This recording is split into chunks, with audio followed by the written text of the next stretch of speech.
So you want to see the most masculine version of your man showing up, and you want to experience a relationship where you are consistently inspiring his masculine devotion.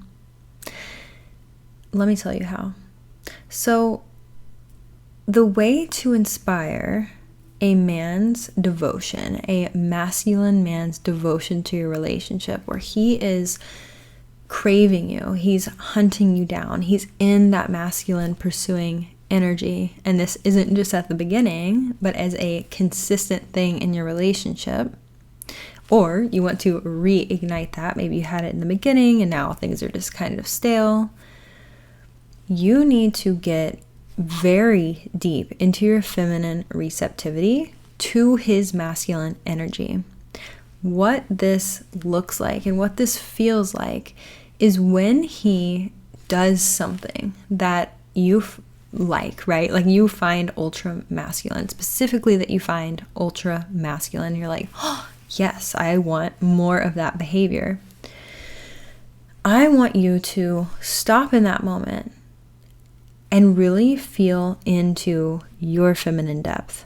Allow yourself to open to him. This is all energetic, right? Like there are things that occur, right? Like you naturally say things when you're in that feminine state, like, oh my God, right? Or giving him a compliment or something of the sorts. He does something for you. He takes care of you. Your car, something's wrong with your car, right? For example. And instead of him just kind of ignoring it, not saying anything, which can happen if you are depolarized in that moment, but instead of that happening, or him saying something like, well, what are you going to do about it? Or are you going to take it to the shop?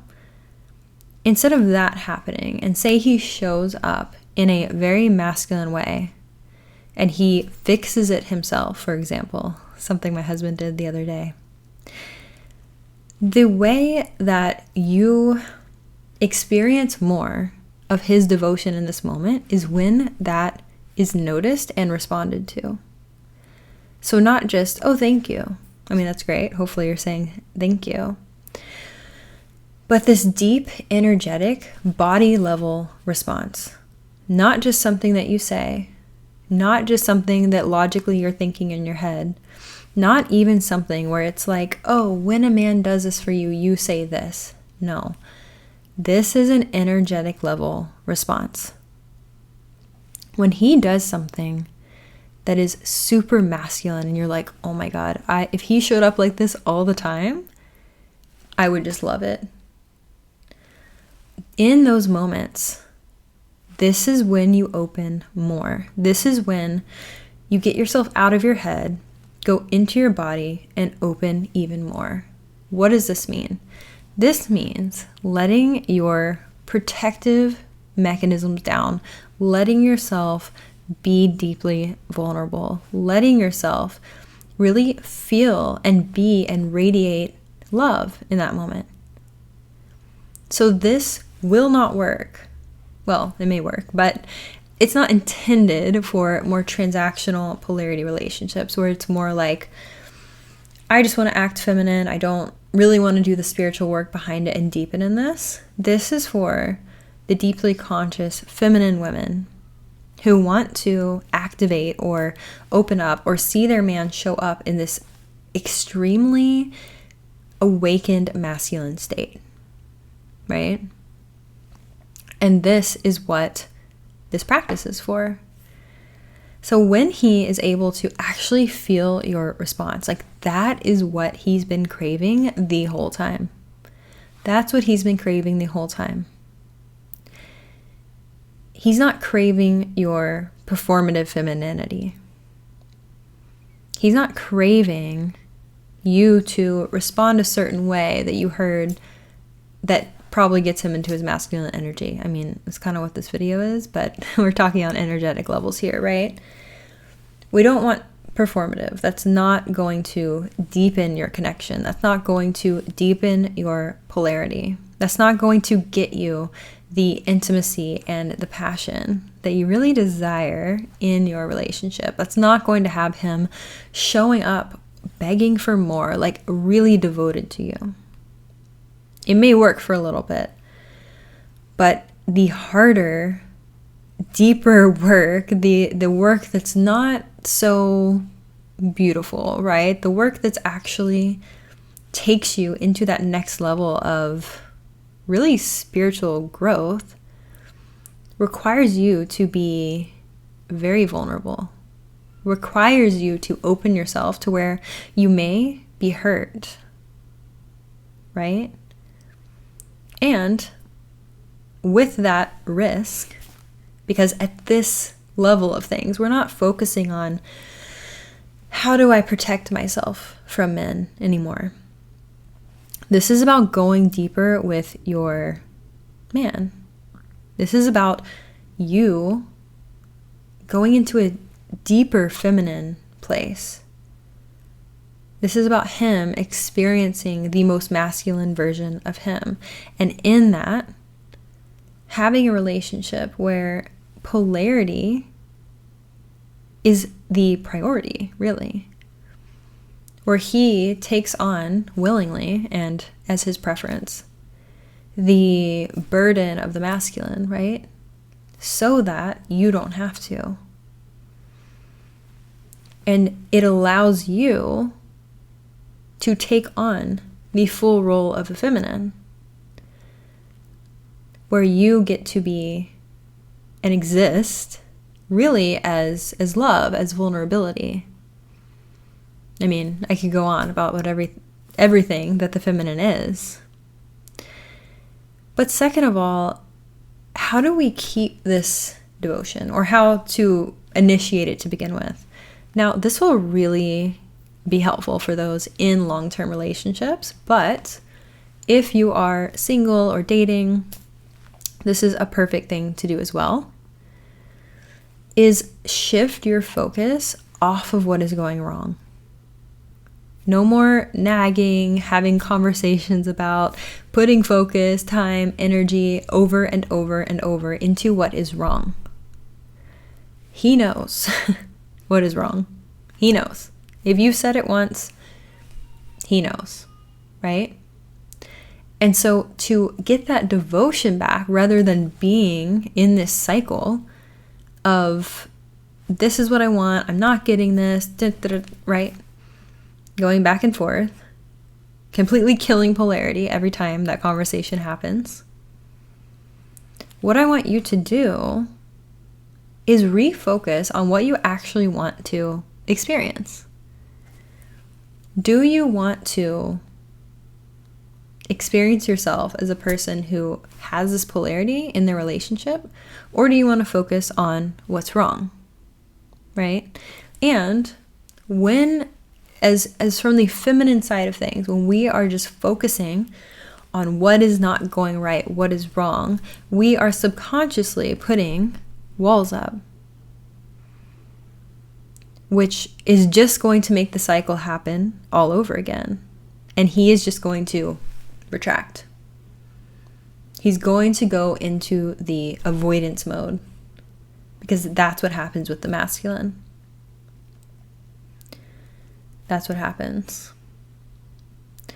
So when you not even refocus, but just take your energy back away from focusing on what is wrong, away from I'm not getting this, XYZ, you give him room to actually step into the masculine and pursue you. The masculine thrives, as I'm sure you've heard, but the masculine is given the opportunity to grow and rise to new standards and experience himself at a new level when you are able to give him the space to do so by not constantly energetically being on his back, right? So when you stop, and really what this is taking your power back, when you stop reacting and instead going more into the first thing that we talked about, responding with your body, responding in your feminine, this is what inspires a man's, especially a masculine man's, devotion. This is what gets him into that deeper masculine place. This is what gets him, and really not gets him, but allows him to show up in this way. That's what he prefers. This is not about fixing him or molding him into the shape that you want him to be. This is about him showing up in his most willingly masculine role, if you want to say that, and getting to expand with you. It's about him experiencing himself deeper in his masculine, and you in turn experiencing yourself deeper in your feminine. That's what happens whenever we create polarity in the relationship, is it just keeps getting, like, the more you, let's say this is the masculine, this is the feminine over here. The more you get further away from each other, the more polarized you are. So the more passion, the more magnetic the relationship feels again. That's what's happening here. So you want to be pushing each other away from that zone of neutrality. And the way to do that is to, and the way to inspire his devotion, is to obviously be in your feminine, but be actively showing it. That's where the block is for so many women, is that you desire to be in your feminine, you feel it with yourself, but then whenever it comes to a relationship or something sticky in the relationship, or, you know, you're meeting someone new, you're meeting a new man, the walls go up. You've been hurt, the walls go up. And this is the number one blockage for experiencing polarity in the relationship. The walls have to come down.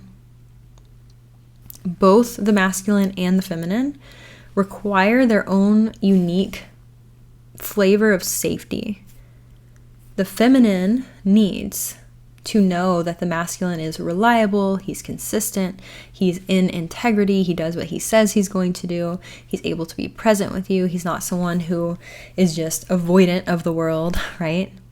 That makes the feminine feel safe. And you also need to be able to give this to yourself in general. But for the masculine, he also needs to feel safe. The masculine also needs to feel safe. And he feels safe. And when he feels safe, he pursues you. And the way for him to feel safe is for you to detach. Not in an uncaring, manipulative way, but in a way that actually allows him room to fail. The thing that kills masculine devotion in relationships is when his woman is constantly having her walls up, first of all, so not receiving his masculine gifts, not receiving, for example, even he comes up for a hug and you flinch, right? Or not flinch, but you just kind of, you don't fully receive it. You're just like, get off of me. Or a quick hug. Instead of fully feeling him wrap his arms around you and being able to receive that and then sighing or, really expressing it with your energy, with your body. When the masculine feels his woman receiving his gifts in any scenario, material, energetic, right? He feels safe to be in his masculine around her. And this recipe from both sides is what creates that polarity and gets your man showing up devoted to you because that's what he wants. Not because you manipulated him into it, not because you required it or whatever. It's a natural effect of this. And for the spiritual growth, the growth of the polarity, the inner work, the practice of this relationship, right? So, with that being said, I am still running my Valentine's Day sale. The code is VDAY15. You can get 15% off of any of my programs right now on love and polarity, relationships, feminine, masculine energy. So I'll leave that link below. But otherwise, I will see you in the next video, and have an amazing rest of your week.